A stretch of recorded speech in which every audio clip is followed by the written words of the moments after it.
আসসালামু আলাইকুম সুপ্রিয় শিক্ষার্থীবৃন্দরা, আশা করি আপনারা প্রত্যেকেই ভালো আছেন। আমিও আল্লাহর রহমতে অনেক ভালো আছি। তো আজকে মোস্ট ইম্পর্টেন্ট একটা টপিক নিয়ে আমি কথা বলতে যাচ্ছি, যে টপিক থেকে আমাদের প্রত্যেকটি বছরে প্রত্যেকটি কম্পিটিটিভ পরীক্ষায়, প্রত্যেকটি অ্যাডমিশন পরীক্ষা বলেন না কেন, যে কোনো পরীক্ষায়, প্রতিযোগিতামূলক যে কোনো পরীক্ষায় এই টপিক থেকে আমাদের প্রশ্ন এসে থাকে। সেই টপিকের নাম হচ্ছে আমাদের প্রাচীন বাংলার জনপদ।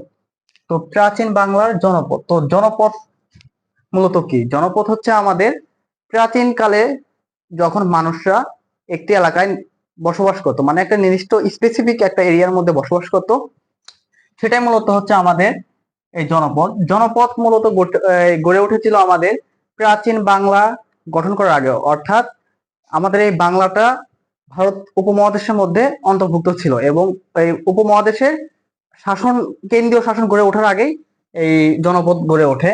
তো আমাদের বাংলায় মোট 7টি জনপদে বিভক্ত ছিল। আমরা আজকে সেগুলো নিয়ে আলোচনা করব। তো আলোচনা করা শুরু করা যাক। তো আমাদের প্রথম হচ্ছে জনপদ পুন্ড্র।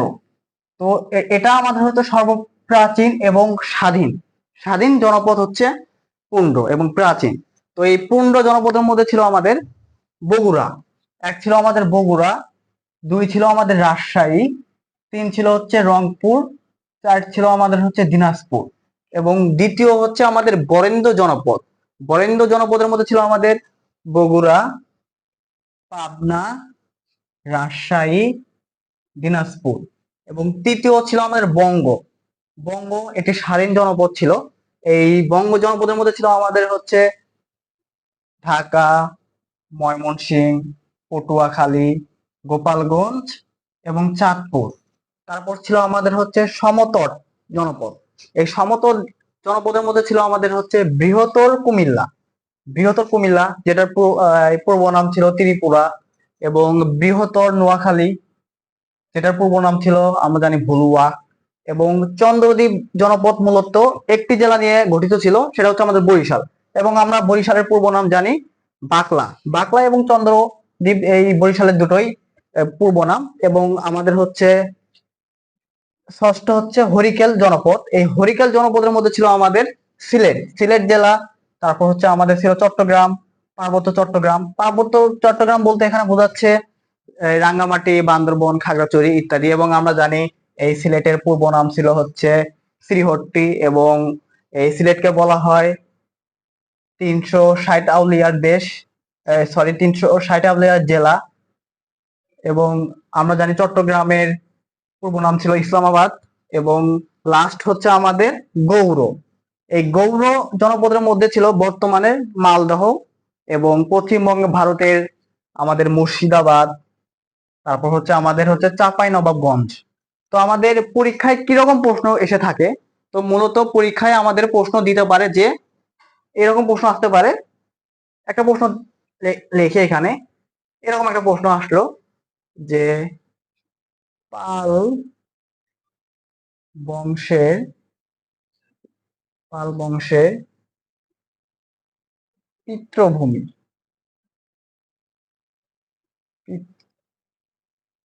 পিতৃভূমি কোন কোন জনপদকে বলা হয়? কোন জনপদকে বলা হয় বলা হয় কোন জনপদকে বলা হয়?